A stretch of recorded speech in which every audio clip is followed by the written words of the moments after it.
Here is a bartender hack that you may not know. So you know whenever you get to the end of the night and you're closing everybody out that walked out on their tabs and somebody's card declines, okay, try running it for $1 or whatever your minimum is. If it goes through for that, say their tab is $100 and you charge it for $1, it goes through, and you leave yourself a $119 tip to cover their $100 tab plus the 20% gratuity that you add for walked tabs. Most of the time that tip is forced through and there's no way out of paying it. It like forces them into the negative. If you ever do this, make sure you save the receipt when they dispute it, because they're gonna, probably.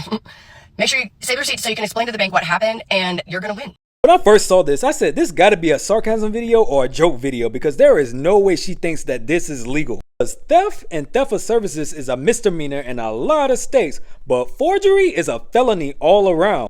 And after I saw her video, a couple minutes later, I saw his video addressing that also, and pretty much he was saying the same thing I was saying, that that's against the law.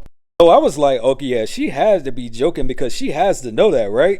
No, she did a video responding to him and was dead serious. The TikTok lawyer used one of my videos in the last 2 videos that he posted about. Apparently it is capped that you cannot, it is fraud to charge somebody for $1 when you get to the end of the night and you run their card and it declines. A lot of bartenders have to end up paying for these tabs. It's a reality of working in the service industry. What are you supposed to do? You're supposed to look at a $25 tab. At the end of the day, I'm going to be sitting there staring at that tab being like, it seems like to me all you have to do is when the bank calls, you're like, hey, here's them, here, on camera, ordering all this stuff. Here is the receipt of all the stuff they ordered. So we charged them for what they ordered plus the 20% gratuity for walking out. Like, what is the...